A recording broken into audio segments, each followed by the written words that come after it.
आज जिस तरीके से मैं आपको ये टेंस पढ़ाने जा रहा हूँ, आपको ये टेंस दोबारा कभी भी टेंशन नहीं देगा। ये मेरी गारंटी है, ये मेरा वादा है आपसे। बस बने रहिए मेरे साथ इस वीडियो के लास्ट तक।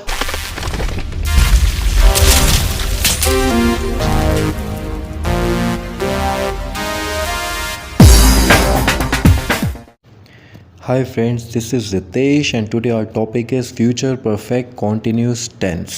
तो दोस्तों, इस टेंस का इस्तेमाल हम तब करते हैं जब आने वाले समय में यानी कि भविष्य काल में आप अंदाज़ा लगाते हैं, अनुमान लगाते हैं कि कोई भी एक्शन, कोई भी क्रिया लगातार चल रही होगी, लेकिन उसके साथ आ जाता है time factor. Future perfect continuous tense की पहचान होती है से रहा होगा, से रहे होंगे, से रही होगी। तो चलिए दोस्तों, स्टार्ट करते हैं आज का इन्फॉर्मेटिव वीडियो, जिससे आपको हर कॉन्सेप्ट इस टेंस का क्लियर होगा और सारे कन्फ्यूजन का होगा दी एंड। लेकिन वीडियो स्टार्ट करने से पहले मेरी आपसे रिक्वेस्ट, अगर वीडियो पसंद आए तो लाइक ज़रूर कीजिएगा और जो लोग नए हैं वो सब्सक्राइब ज़रूर कीजिए, ताकि स्पोकन इंग्लिश और पर्सनैलिटी डेवलपमेंट की बेस्ट वीडियोज़ आप तक सबसे पहले पहुँच पाएँ। तो चलिए दोस्तों, let's start with today's video. तो फ्यूचर परफेक्ट कॉन्टीन्यूस टेंस आपके उन एक्शंस को डिस्क्राइब करता है जो आप अंदाज़ा लगा के चल रहे हैं कि फ्यूचर में कॉन्टीन्यूसली चल रहा होगा। लेकिन यहाँ पर एक ट्विस्ट है दोस्तों। फ्यूचर कॉन्टीन्यूस टेंस में भी हमने यही पढ़ा था कि वह किताब पढ़ रहा होगा, वह लेटर लिख रही होगी। तो फ़र्क क्या है, सबसे पहले ये देखना ज़रूरी है दोस्तों। फ्यूचर कॉन्टीन्यूस में टाइम नहीं आता, लेकिन फ्यूचर परफेक्ट कॉन्टीन्यूस में टाइम के साथ वो एक्शन लगातार हो रहा होगा। इस वजह से रहा होगा बिकम्स से रहा होगा। इस टेंस की जो पहचान होती है वो टाइम की वजह से रहा होगा, से रहे होंगे और से रही होगी हो जाती है। आपको मैं एक एग्जांपल देता हूँ, उससे आपको मेरी बात समझ में आएगी। सुनिएगा ध्यान से। वह 2 घंटों से किताब पढ़ रहा होगा। 2 घंटों से किताब पढ़ रहा होगा, तो बीच में से ले लीजिए और लास्ट में आ गया रहा होगा, तो से रहा होगा। वे सुबह से फिल्म देख रहे होंगे, से रहे होंगे। वह 10 मिनट से गाना गा रही होगी, से रही होगी। तो से रहा होगा, से रहे होंगे, से रही होगी। Ultimately it becomes identification of future perfect continuous tense. तो फ्यूचर परफेक्ट कॉन्टिन्यूस टेंस में खास बात वही है जो प्रेजेंट परफेक्ट कॉन्टिन्यूस और पास्ट परफेक्ट कॉन्टिन्यूस में मैंने आपको अच्छे से समझाया था, यानी इम्प्लीकेशन ऑफ टाइम फैक्टर।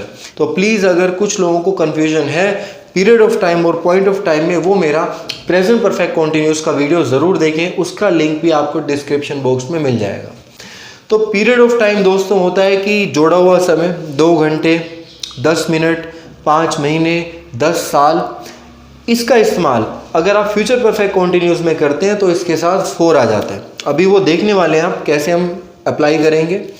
और अगर आप निश्चित समय बताते हैं 9 बजे से, घड़ी में आपके फिगर्स होते, घड़ी में आपके नंबर्स होते हैं 10 बजे से, 5 बजे से, या 2010 से, 2011 से, तो अगर आप निश्चित समय बताते हैं तो उसके साथ सिंस आ जाता है। तो फोर यूज़ होता है दोस्तों पीरियड ऑफ टाइम के साथ, सिंस यूज़ होता है पॉइंट ऑफ टाइम के साथ। पहचान आपके सामने लिखी हुई है।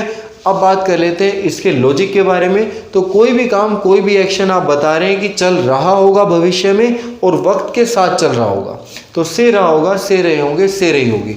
अब दोस्तों देखते हैं कि इसकी फॉर्मेशन क्या है।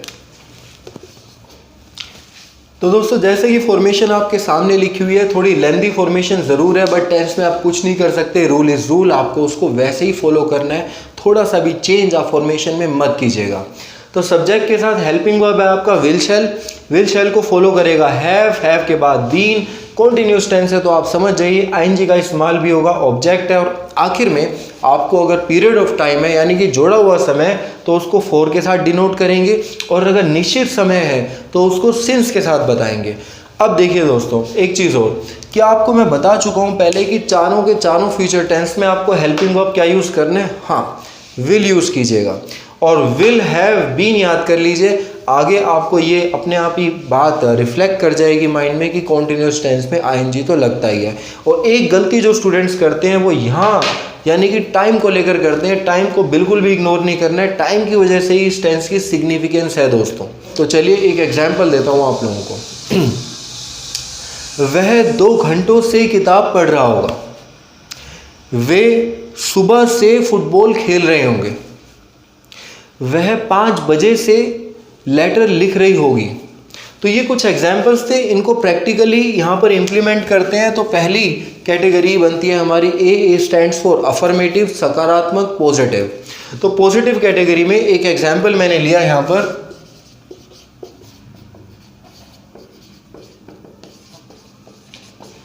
तो दोस्तों ये देखिए कंप्लीट एग्जाम्पल है आपके सामने। जो फॉर्मेशन है वही सेंटेंस का स्ट्रक्चर है। He will have been playing cricket for 2 hours. वह 2 घंटों से क्रिकेट खेल रहा होगा, यानी फ्यूचर में, भविष्य काल में एक अंदाज़ा लगा रहा हूँ कि 2 घंटों से काम हो रहा होगा। He will have been playing cricket, अगर आप पीरियड ऑफ टाइम नहीं यूज़ करना चाहते कोई दिक्कत नहीं है, निश्चित समय के लिए सिंस यूज़ कर लीजिए। 5 बजे से क्रिकेट खेल रहा होगा तो उसके साथ क्या लगेगा, सिंस लग जाएगा। आगे बढ़ते हैं दोस्तों। अगली कैटेगरी हम यानी कि साइन को देखते हुए आप समझ गए होंगे, आई स्टैंड्स फॉर इंटेरोगेटिव। प्रश्नवाचक बना लिया जाए कि क्या वह 2 घंटों से क्रिकेट खेल रहा होगा। तो वही चीज़ कीजिए जो आपको पहले समझाई थी, हेल्पिंग वर्ब को दोस्तों आगे ले आना है, और हेल्पिंग वर्ब है आपका विल। बाकी कोई भी चीज़ आप टच नहीं करेंगे, सिर्फ विल को आगे ले आइए।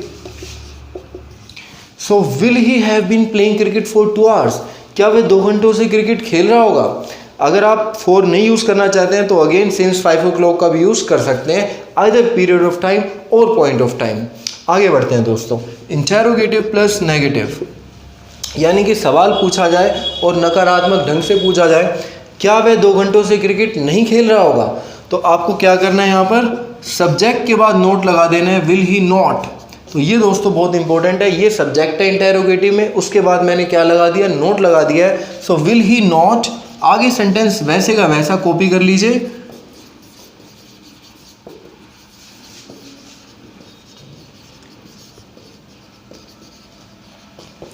So will he not have been playing cricket for 2 hours, क्या वह 2 घंटों से क्रिकेट नहीं खेल रहा होगा। और लास्ट कैटेगरी लीजिए नेगेटिव, यानी कि आप मना कर रहे हैं, जवाब नहीं में दे रहे हैं, तो उसी फॉर्मेशन पे हम वापस आ जाते हैं।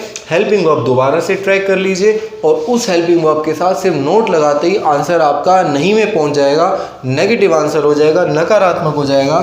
ही will not, so he will not have been playing cricket for 2 hours, वह 2 घंटों से क्रिकेट नहीं खेल रहा होगा, यह आपका नेगेटिव आंसर है। और दोस्तों इसी के साथ ही ये टेंस खत्म होता है। बस ये ध्यान रखिएगा कि इसकी फॉर्मेशन थोड़ी बहुत लेंथी जरूर है, लेकिन आपको रूल को एज इट इज़ अप्लाई करना है, एज इट इज़ फॉलो करना है। तो दोस्तों यहाँ मेरी खत्म होती है टेंसेस की पूरी सीरीज़, और इस सीरीज़ के ऊपर मैं एक बहुत ज़बरदस्त प्रैक्टिस सेशन भी लेने वाला हूँ आने वाली वीडियोस में। तो जो लोग मेरे इस चैनल पे नए हैं, जिन्होंने पहली बारी ट्यून किया मेरे चैनल, सो प्लीज़ सब्सक्राइब कीजिएगा। आने वाले टाइम में ऐसी वीडियोस आपको मिलती रहेंगी। और वीडियो अगर दोस्तों पसंद आई हो तो लाइक और शेयर ज़रूर कीजिएगा, कमेंट भी कर दीजिएगा। Well that's all I have for today. Thank you so much.